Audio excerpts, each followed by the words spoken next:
Welcome into the BGN Radio Instant Reaction Show.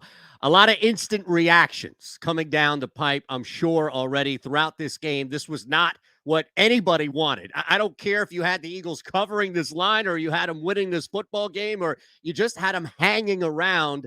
This was not what anybody at all want. Even the most staunch hater of Hurts, Sirianni, Gannon, Roseman, what have you, no fan would want this result here in which this team reverted back. Dare I say we've gone full circle, in which we opened up the season here where the team struggled against better opponents and really did not look good. And then all of a sudden they found themselves. They found identity.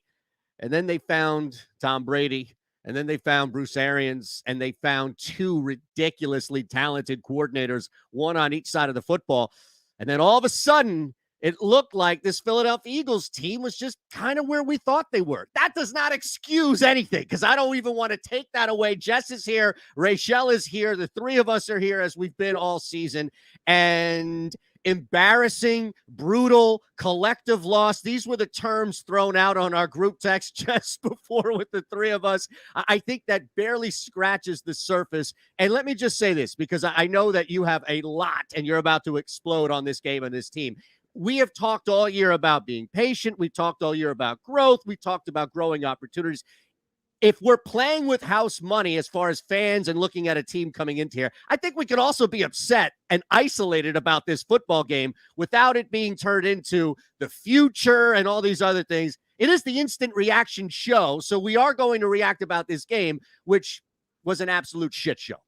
Yeah, I completely agree. I think it's totally acceptable that, we during the season we had to try to, as fans, take a step back and look objectively at what the season was, what they had, and what they were trying to do.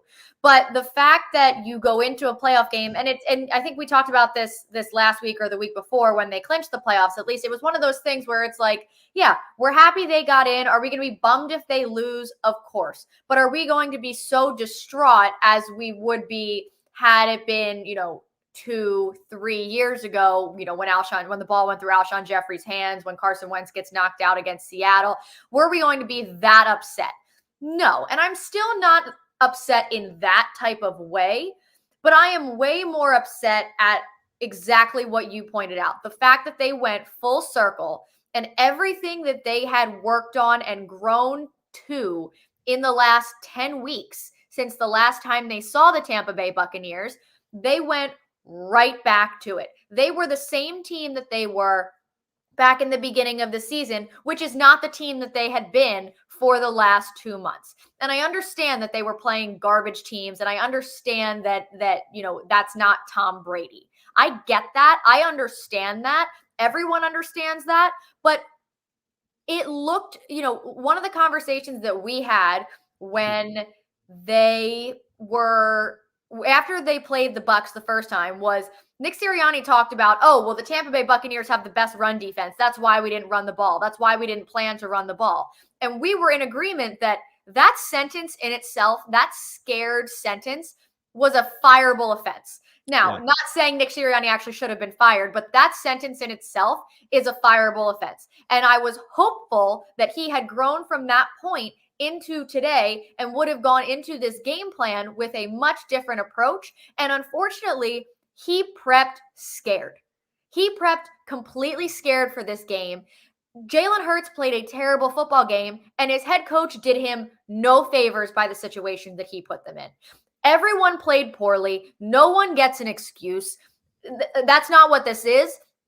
But we're not going to sit here and feed into, I'm personally not going to feed into the whole, let's just dump on Jalen Hurts collectively forever kind of ideal. But, all of these things are true. He was bad. And, ultimately I think I'm the most disappointed, honestly, in Nick Sirianni and the way that he prepped for this game, the game that he called, and what kind of identity they tried to have going into Tampa. That's completely unacceptable to me. Yeah, it seems like so much of this can be reduced to the fact that they came out again with either an ill-advised, preconceived game plan, like you mentioned, right? And it's a combination of both. But I'm saying they came out with whatever they had scripted, whatever their plan was. It was ill-advised from the jump, or they moved away from it so fast that they got back to that mentality that you alluded to, ironically, of course, against this team, the same team that they saw earlier in the year. It just took so long. And granted, when it's 31-0, I get it. But even when it's 7-0, 14-0, the one thing that we wanted to see was that you stay true to who you are. Hell, Troy Aikman even said it on the broadcast. Like, you have to stay with who you are. And look, if you are going to move away, if you are going to adjust, and this is, I think, the point that's going to linger throughout this show is the one that you made, which is, and I think it's on both sides. We'll talk about that defense for a bit here as well, but neither coordinator / coach really did their guys enough, if any favors at all. And here's the thing. I don't have a problem if you're down 14-0, you want to start to throw a little bit more, but not abort from the run. But those guys didn't look like they were on the same page. It didn't even look like they practiced a lot of the stuff where it was like, hey, if A doesn't work, we have to have a plan B. And it was kind of just like, we're good. We don't need to go through that. Right. 13 rushing attempts at the start of the fourth quarter. Before the fourth quarter started, when the clock hit 0 on the third quarter, they had attempted to run the ball 13 times. 6 of them were Jalen Hurts. 7 of them were Miles Sanders. That's just unacceptable. I don't care what defense you're playing, because you had that issue, right? We had the thing against the Bucs, what Nick Sirianni said. A couple weeks later, you come out and you're playing the New Orleans Saints, who were the number 2 run defense at the time, and you put 200 yards on them on the ground. Then it had been years since someone had done that on the ground to the Saints. And you saw what Jalen Hurts did against that team. You saw what Miles Sanders did against that team. You saw what Jordan Howard did against that team. You saw what this offense was capable of when they stuck to the run. It wasn't working early, and they kept pushing the issue, and they beat them down. So why would you not take that blueprint and utilize that today? I mean, they were exposed all over the place. Every hole on this roster, every hole in this coaching staff, every deficit that every single individual wearing the Eagles logo today had was exposed by what they did out there. And it's really a shame, because that was what we expected more of. We expected it to be a competitive game. We expected them we expected to see them stick to who they were and play their game and give the Bucs a little bit of a run for their money. If they kept it close and lost 31-28, we're probably not having the same conversation right now, because they played a much different game than they did. I mean, I don't know what went through their minds in order to get there. And I'm at a loss for words on just how in their right minds they came up with the game plan they did and called the plays they did and put on the performance that they did. And that was what they intended to do.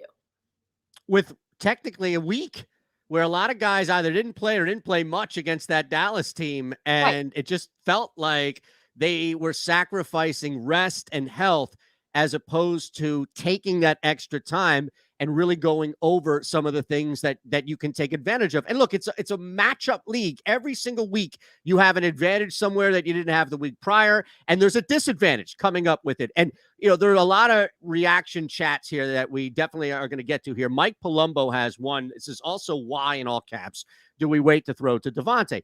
And once again, it's brought up in the broadcast. We all know, because we watched this young man play all season, what he can bring. And instead of, and again, this is my frustration with it, where it's almost like, and I'll just break away real quick, Jess. It's like going forward on 4th down. There's a combination, right? It's the decision to go forward on 4th down, and then it's what you did with that decision going forward on 4th down. So I am less upset with the team for moving away from the run when Tom Brady and that offense doing whatever the hell they want. It's 14-0 all of a sudden, and you at least have to do something different than simply pound. They don't go to Devontae Smith. They do these quick screens. They try to get the ball out of Hurts' hands, or they wait for something to break down and let Hurts run. It's maddening that you don't take a shot against this Bucs secondary. They refuse to do that with Devontae Smith. And that is something that, again, it's systemic. Like, you can't have this where we're talking about, why is Jalen Reagor out targeting Devontae Smith on week X? Or why is Devontae Smith not getting targeted enough? And this is the problem in a playoff game where you had extra time to work on that. That's the shit that gets me, where it's like you had extra time to stare on that and you still didn't address it, or you just refused to in the game. Yeah. And that's, that's a question for, many different people, right? That goes to, okay, where is Jalen Hurts in his growth progression in all of this? Where is Nick Sirianni in his growth progression in all of this? Where, and not only is, I know that there are going to be so many, is Hurts the guy questions, blah, blah. In my opinion, he has absolutely done enough this season to deserve another shot in 2022. And again, I still don't think there's any better options out there that you're going to get any better than that at this point. That's going to change like this and make all, and you're not finding somebody in the draft or in free agency or trading for right now that you plug in there today that is going to change that for you. Honestly, with all the other glaring issues you have, you trade 3 first-round picks for Russell Wilson. Your defense still plays the way they do today. Tom Brady still picks you apart. You've still got guys like Jalen Reagor out there muffing multiple punts. There's all these things that are still going wrong that, yes, I understand that he played a garbage game today, but I don't think that should end his the decision to bring him back in 2022 for the season again. But, it brings you back to, you want to see him grow, but you also have to be able to trust the people around him that are supposed to be helping him with this growth. And, when you see things like today, when they go right back to the same bullshit, yep. I mean, how do you expect him to grow if you're watching them not even be able to grow themselves? And that's the other thing that I think is really concerning, is just across the board, there are a lot of questions. Lot. James Kern put a good one up. Rachel just had it. Can't trust Hurts as a passer, but can't question his leadership. Let's come back to that, because I think that's up for grabs. Not to say that Kern is totally wrong, and not to say that, yes, trusting him as the same as far as like a Rodgers or Brady, nobody's there yet. So I think that there's some really good gray area there, and I'll offer what I think is probably some middle ground to a lot of people. Reagor is mostly useless in all aspects of the game. Should not be out there. Should not have been out there. I don't know why there wasn't a shorter leash as far as to pull a guy like that, or at least coaching, which is, look, dude, you're having trouble catching the football. We're going to move you out of here. Stop going to him in clutch situations like fielding a punt in the wind. Sirianni's still a question mark. Yeah, and look, notice that he didn't bring up the defense, because we're going to talk about them in a second, I promise. But before we even look at Gannon and the D, Jess, I would say, as far as Hurts and as far as Sirianni is concerned, let me speak to the people that don't want either back. You're going to get them back at least next year, and that should be okay, because what they did, both individually and collectively, warrants let's see what you do now. It warrants a benefit of the doubt. These guys were not atrocious. They were not dog shit against bad football teams. They beat up on bad teams, which is a start, which is a beginning process in the level. So I would leave that as far as number 1 and number 3 for Kern here, which is a great comment. We appreciate all of them, Jess. But I would say, look, Sirianni and Hurts, or Hurts and Sirianni, depending on how you want to build that on the hierarchy, these guys have earned a benefit of the doubt to say, all right, what do you do next year? Hurts is a hell of a competitor. Don't you want to see how he bounces back from this game? Yeah, I'm with you 100%. I think that you at least give them this offseason to be able to, do that, because I think last year you had so much BS going on within the organization between the coach, the quarterback, the trade, the fire, blah, blah, blah, blah, blah. There was so much going on there that regardless of when it was, it took a little while for Nick Sirianni to get in here. It took a little while to, Jalen Hurts as the starter. They had to trade Carson Wentz, do all of the things. and sort of get this offense together a little bit before anything could happen. And I think with the short time that they did have, they were able to ultimately be successful in relatively speaking based on their situation, right? Like they did not have the expectation level that say the Dallas Cowboys have going into the season or had going into this season. Completely different level of expectations. So relatively speaking, they were successful this season. So they deserve the opportunity to get that offseason together, figure this out, and figure out what's going on. I don't think either of them deserve an axe based on just what happened today.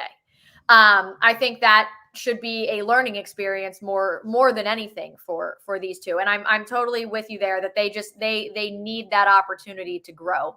I do think it's interesting. I don't know if you noticed this, but last week against the Cowboys, at some point, Nick Sirianni stopped calling plays and handed that over to Shane Steichen. I don't know when it was, but at some point it happened. He was kind of just interesting. No, I missed that. Okay. I missed a lot in that game, so that's a good catch by you. It appeared today as if the same thing happened again. At some point, it looked as if Nick Sirianni was no longer calling plays, and it had moved on to someone else. We assume it was Shane Steichen. I would be really interested to know when that shift happened and if it was when they actually moved down the field and scored their 2 touchdowns. Now, obviously, it was at the end of the game. I'm sure the defense was, I don't know every individual on the Tampa Bay Buccaneers defense. Did they have some people, moved around, some backups in? Maybe they did. I don't think they did, though, based on the fact that they kept throwing Tom out there. Why would they throw the backups in there as well? But could have been playing a little bit softer. It is what it is. Much softer, yeah. But that's fine. Look, you guys have to take advantage of it, even if it's soft. Right. You didn't get blanked. Congratulations. So, I would be interested to know if maybe that's something to think about. Is Nick Sirianni okay with sort of relinquishing that ability to, if that's going to improve the team, keep him his job, blah, blah, blah. Who knows? So that's also something that I noticed that I would be interested to investigate a little bit further, hear a little bit more about if that's a potential there. I think that, both Sirianni and Hurts have their downfalls and they have holes in their game and their abilities, but none of them are things that cannot be improved upon. It's just a matter of, we need to see if they are they up to it? Can they do it? Can Hurts improve on his things? Can Nick Sirianni improve on his things? If we go through another season and nothing's changed, well, then it's time to have a different conversation. But after 1 year, after all the BS, after all the mess that we went through last year, ultimately this season was successful, and they deserve the off season to be able to try to grow. Yeah, and I guess for people that are, I don't know, either they want Hurts out or they're not, maybe that's it. Like they're not sold on Hurts. And look, if you have a chance to bring in Russell Wilson, Aaron Rodgers, those are completely different conversations. I don't think they're warranted as of right now, but at the very least, I think it's worth, with as volatile and crazy as this front office has been, especially their failure to really commit when it comes to the quarterback professional team relationship. Like they don't commit. So you could definitely open that door. I get it. This may not be the best forum for that because that's going to hijack the rest of the show. But point being is that what were people expecting? Like, if you came into this year saying, well, I don't know about Sirianni, I don't know about Hurts, I don't know about this offense, let me just see what happens. Now, you have the first half of the season, which was not good. You have the second half of the season, which was very good. And now you're pretty much 500. This is the equivalent of a 500 year in the new 17-week season. So they won more games than they lost, barely. I get it. They got their ass absolutely chopped up, diced, and served them in the playoffs. Happened to be by a pretty good team, but pretty good quarterback. But that's pretty much had been their MO this year against better teams. So what was the bar truly set? Was it, oh, let's make the play? You see what I'm saying? Because I feel like there's a little bit of a contradiction for somebody saying, well, I just want to see what they have, and then not holding them to a legit bar where if you're coming out saying, well, they didn't make the playoffs, or they didn't look good in the playoff. Pardon me, they made the playoffs. I'm saying they didn't look good in the playoffs, or they didn't win 10 games, or they didn't win 11 games, then your bar was unrealistic in the first place. That's my point in this. Yeah. I think that there is definitely I think everybody has a different standard.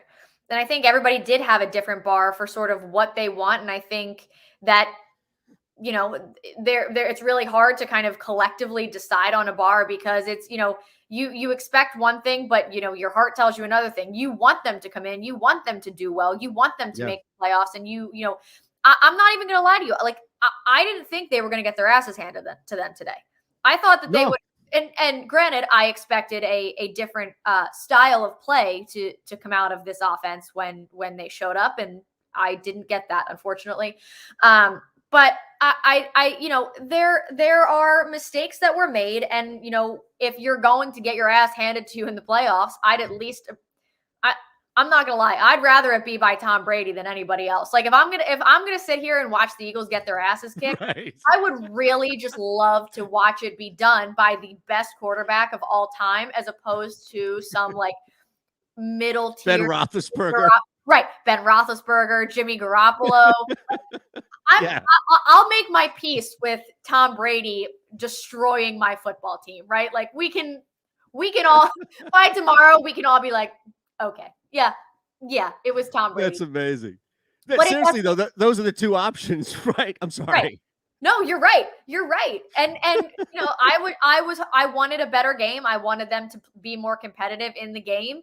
But, you know, unfortunately that's not what we got. So all we can hope for is that they take this as a learning experience. They utilize what they did and try to grow. Unfortunately, you know, we did have, you know, the way we walk away from the season is with this bad taste in our mouth. But, you know, if it is what it is, you know, if you thought that they, you know, this was a Super Bowl type season, you know, like you said, your bar was unrealistic for what they were, you know, they surpassed my expectations personally. I just thought that they were such a mess that I didn't know how they were going to pull it together. And they had so many question marks in the, you know, essentially a rookie quarterback, a rookie head coach, so many inexperienced coaches. And, you know, I thought that this could either be really good or it could just be an absolute dumpster fire. It was on the side of pretty good. So, you know, I want to see it improve. But unfortunately, we do have to deal with like the garbage taste in our mouths of getting your asses kicked to get kicked out of the playoffs. And yeah, Do you think this was his worst game, Jalen Hurts? Well, we have to talk about the defense, because this is going to take some time on our own, right? But real quick, I feel like without it being like any type of major writing off and sealing anybody's fate, I almost think this is, and again, I'll piggyback on your point, which is, and others are agreeing with you, by the way, where you much rather get your ass kicked by Tom Brady. 100%. If I were to choose, knowing the fate of the Eagles ahead of time, like, hey, they're going to go 9-8 and they're going to lose without knowing the score. They're going to lose first round of the playoffs to the Bucs, to Tom Brady, what have you. If I were to know that ahead of time without knowing the specifics of it, I would rather this be the worst game of his career and the short-lived, right, that we've seen so far, tenure as a starting quarterback, because this is the one. You talk about a bad taste in our mouths. Imagine that ridiculously awful, like stale milk combined with orange juice and toothpaste and anything else you could fit in there. Gum, just smorgasbord of shit, right? Like, imagine that lingering with these guys. And again, let's see what they do coming back. But I don't know, maybe that's softening it. I can acknowledge that Hurts played awful, and it was the biggest moment of his short career so far. There's going to be more of it.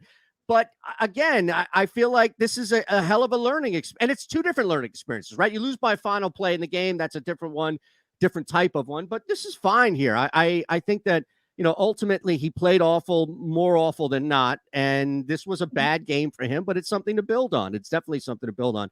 I don't know what to do with the defense, because I feel like they stand a pretty good shot of not having enough veterans around Jonathan Gannon in the next year or two.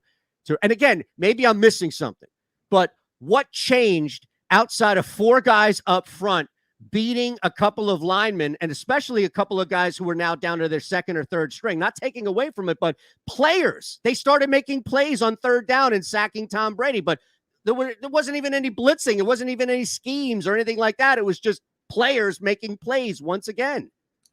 It was offensive linemen that kept getting hurt for the Bucs is what 2 times over. Yeah, I mean it was the offensive linemen not being able to do it anymore once the end of the game came around. I don't know. I'm with you. I don't think there's going to be enough veteran juice on this defense next season to be able to essentially bail Gannon out of some of these situations, because I think that ultimately what it came down to was players making plays, and they can only do so much to bail out their coaches that put them in bad situations. And I think I think Nick Sirianni put his offense in horrible situations today, and I think that Jonathan Gannon did the same. I think he absolutely put them in bad situations and didn't do much to try to help them at all, or give Tom Brady any sort of challenge or any kind of different look than he should have seen. And so I don't know if going forward they're going to have the personnel to be able to bail him out like that. And they have to spend at least 2, if not all 3 of these first round picks on their defense. They have to. And so you're going to be dealing with a lot younger guys, and it just that I don't see where that one gets better. I can see where Nick Sirianni and this offense can grow and get better. I see it less with the defense, because unfortunately, I think in terms of free agency with the salary cap they have and potentially moving some older players around, I don't see them being able to take that step forward right away, because I see a lot of younger guys kind of coming in and having to figure out whether it be a new scheme or what have you. So it puts more emphasis on getting the talent right in the draft, because the better the player, ideally the less you'll have to coach him up in scheme, right? And allow that guy to kind of float. So it's not like it can't be happening, but you really are putting a lot of emphasis on what Howie Roseman and the scouting department are now doing in the draft. And you mentioned they have to address this, especially in the first round. And that's the concern now, is like, all right, you got it right with Devontae. You got it right, with a bunch of guys really in this draft. You have to continue that by all means. You have to.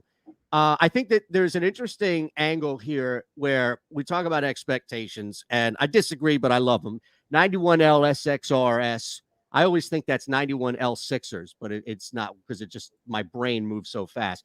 Yep. Playing nobody, losing to the Giants, getting annihilated against the Bucs is playing above expectations. What were the expectations? So look, let's not reduce it to that, nor reduce it to what I'm going to say. So I'm offering some middle ground here, right? But you're talking about a team that won 4 games last year that had basically brand new stuff.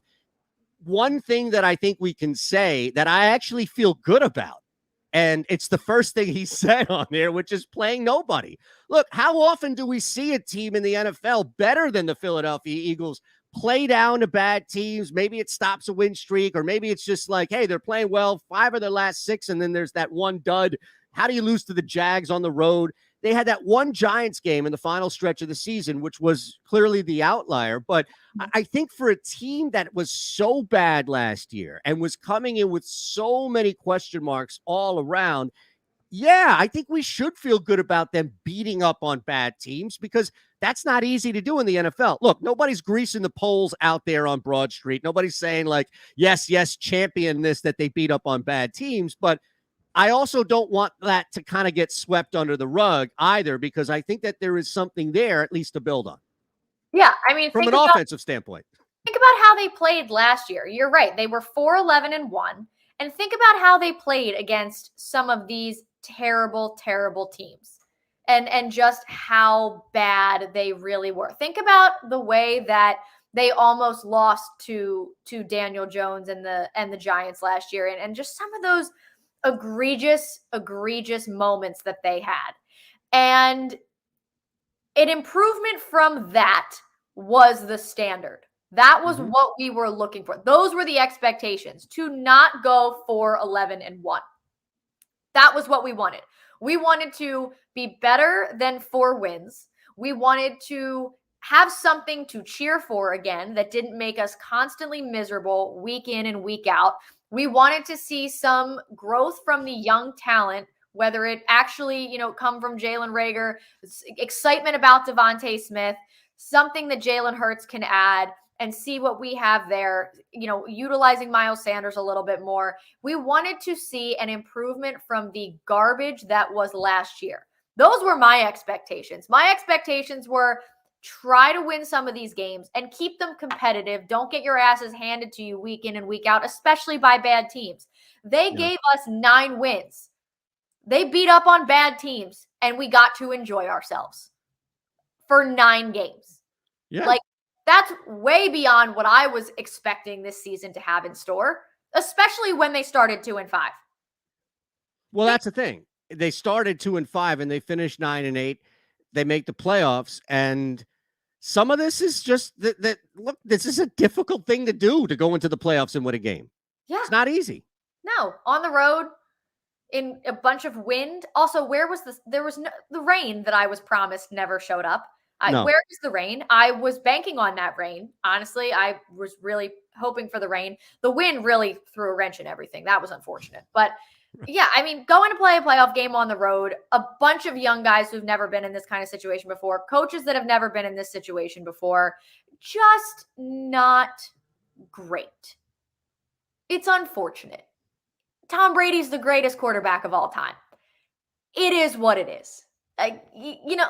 This game is what it is. I just think it's a microcosm of the season.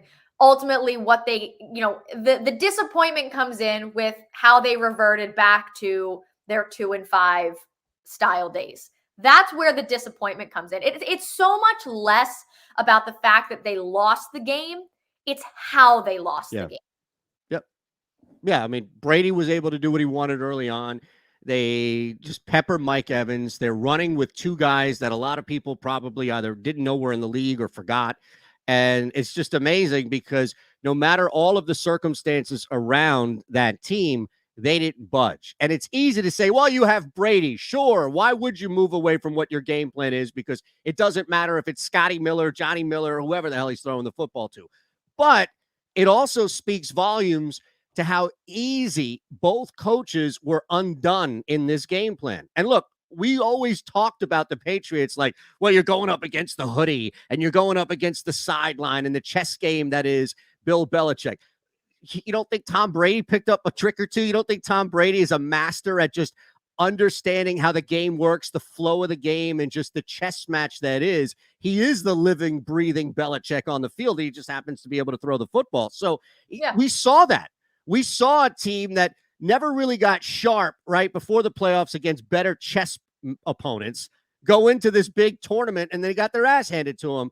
But at the same time, it's kind of like, well, you should be upset, granted, how they lost. I'm with you. We do have to put this whole thing in context about how they lose and why we get frustrated, especially on the defense. Twitter's going to be on fire, right? Oh, I'm sure Twitter's on fire. It has been. Ray Shells, I'm sure, busy. The Twitter's been on fire. I'm sure the 3 words are going to be brutal. I haven't even looked. I'm scared to look. I love when she's pulling them up and I'm scrolling through at the same time, just seeing them like, oh my God. But that's exactly it. It's the style in which they lost. It doesn't matter what Bruce Arians was going to do, because Tom Brady is out there just picking people apart. And Todd Bowles is one of the best defensive coordinators in the league. There's no reason he shouldn't have a head coaching job in front of him. And he did everything right today to frustrate the Eagles offense and do everything to derail the stupid, horrific game plan that they did have in place. So, they were outcoached. I mean, they were outcoached, they were outplayed, they were just outdone. So it's not the loss itself, it's the fashion in which they fell apart.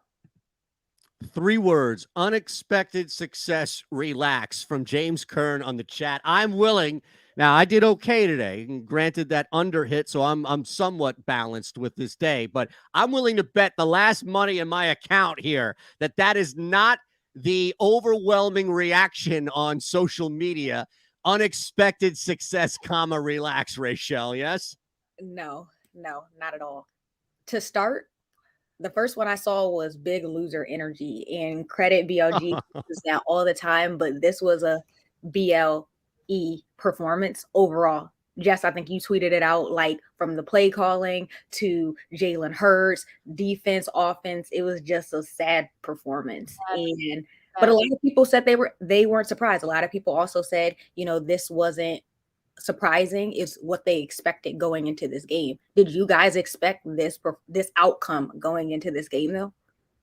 The outcome I'm not as surprised by. I'm more surprised by the execution and the game plan that they went in with. The outcome, again, I could have made my peace with them getting their asses handed to them 31-15 by the Tampa Bay Buccaneers had they gone in and played the way they've played for the last 10 weeks. But they didn't, which is why it's frustrating to me. So I thought they could have had a chance to win this game had they played the correct way. But I'm not shocked by the final score. I'm shocked by the way that they decided to prepare. I think that's good. I agree. Yeah, that was a big one. Hit us with whatever you have. The fire that you have pulled, please. All right, I screenshot a couple. All around pathetic. I like that. Worst outcome possible.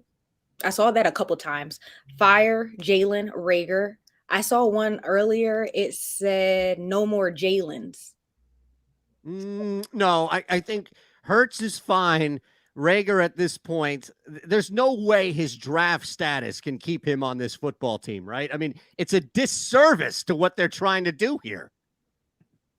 We'll see him in Vegas like Aguilar. He's up in New England now. Did you see I know, but initially, sorry. That Micah Hyde interception last night, I thought it was very bold of ESPN to tweet and post that Micah Hyde stole a touchdown, because that would have had to assume that it would have had to have been caught to be the touchdown. Fair point. Very funny. Fair point. All right, so okay, let's more. Yes, we need more. Looking at the one that Jess just shared in our group message, I had saw that one too. It's a picture of Jalen Reagor with the McDonald's hat on, and it says "Hope they're hiring." That one took me out. I'm not gonna lie. Wow. I saw need better quarterback, of course. Not enough talent. What I thought. Hurts needs improvement. Yes, rightfully so. Fix what's broken. Very unsure future. So yeah, pretty negative. Real quick, target Devon. I'm sorry. Go ahead. No, that was my last one. The one that said, I think this is not up for debate, but maybe up for some discussion, because we just talked about a lot, and it was Jess's point about the manner in which they lose versus the fact that they lost the way, just in general. Were they significant? Look, Brady's Brady. I get that. But not enough talent. Like, do we really feel that? Or if you thought they had a chance to compete today, if you thought they at least had to cover that 8-point line, 7.5-point line, or a chance to just win outright, you don't come in with not enough talent. Like, isn't that a preconceived belief that they would have enough talent to at least hang, if not beat the Bucs? Because we sure as hell were not going to rest it on some crazy scheme on offense or defense that was going to do it. So I don't know. I don't want to push back entirely on that, because the Bucs have some pretty talented individuals on both sides of the football. But I don't think it was, from a talent standpoint, I don't think it was as bad as the scoreboard says, which again should further infuriate Eagles fans on how they lost that game. Does that make sense? Yeah. Completely. And I think that one of the big differences does ultimately come down to Tom Brady and the fact that he is who he is. He has the ability to elevate the play of those around him.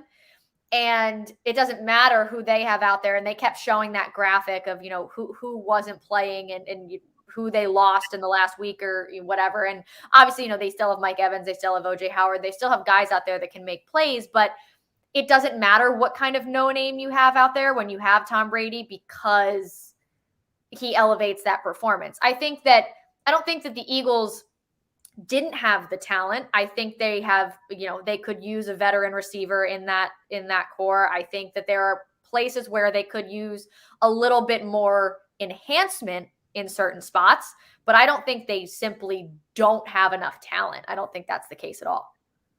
Me either. I also think we have young talent and they're still developing.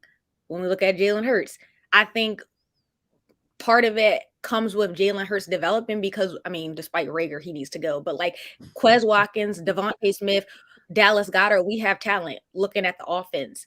I just think it's going to also come with Hurts' development, because today was an off day. We know that. And they can't be strong performance-wise if he's not getting them the ball. That's how they thrive. Right. What can you really expect? Defense, we already know that's the area of target for the draft season. Mm-hmm. So we need some younger, stronger players on the defense. But offensively, today's performance, I think, did fall on Hurts because we needed him to get them the ball in order for them to really show out. Yeah.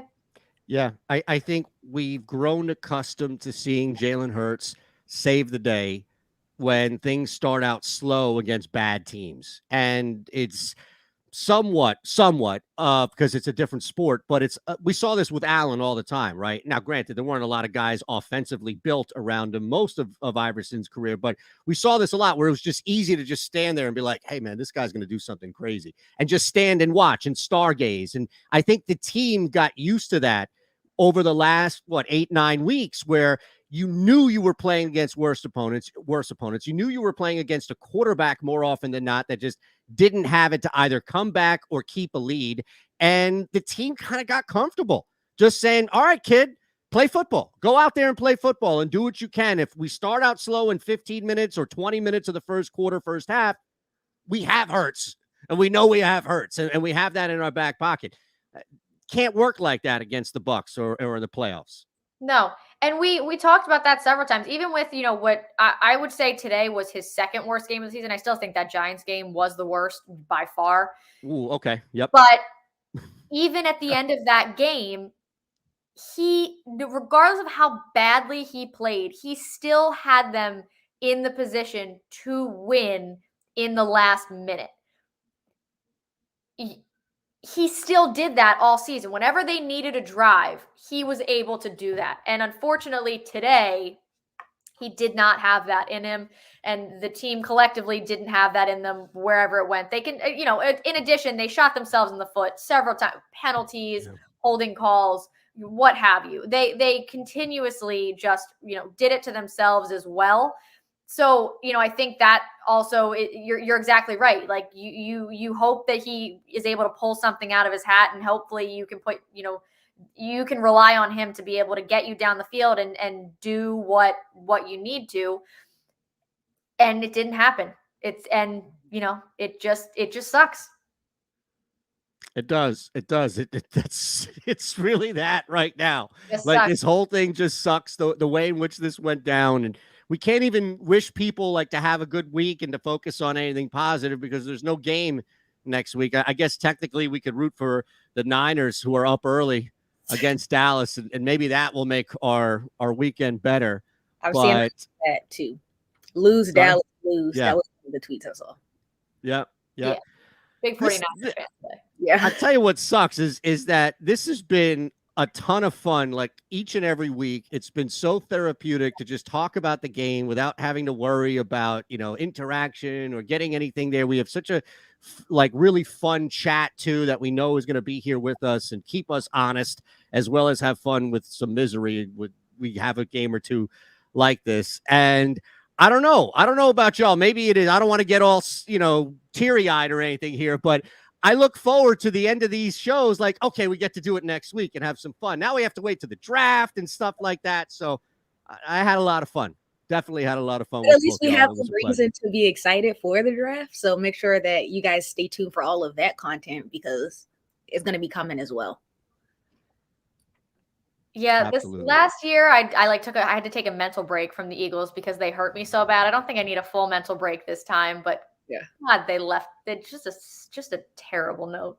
Yeah. You could take a vacation. It doesn't have to be a mental break, but you could take a vacation from it. Nothing I wrong know. with that. Last year I didn't think about the Eagles one time until the draft, and I realized how long it had been since I thought about them. And then they start talking about Howie Roseman and drafting Jalen Reagor, and I was like, damn, I have to Nice. think about these people again. Yep. Drafted Devontae Smith, and I was like, all right.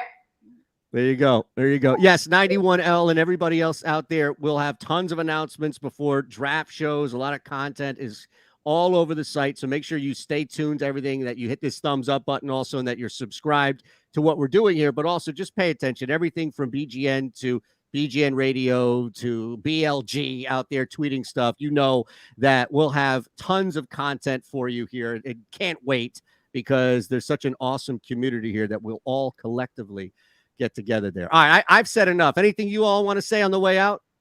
No, I have nothing. I'm good. See you at the draft. Yes. All right. On that note, thanks to everybody hanging with us truly all season. We appreciate you, and really try to make the most of your Monday. Take a mental vacation. If you can't physically get out of where you are, just sit down for like an hour and envision wherever paradise may be. Look, paradise may be a cow pasture or some island in the middle of nowhere. Wherever it is, go to your paradise. You'll need a mental break, as Jess said, maybe for a week or so. We thank you so much for hanging with us, really, and enjoy the offseason. Tons of stuff. We'll see you at the draft.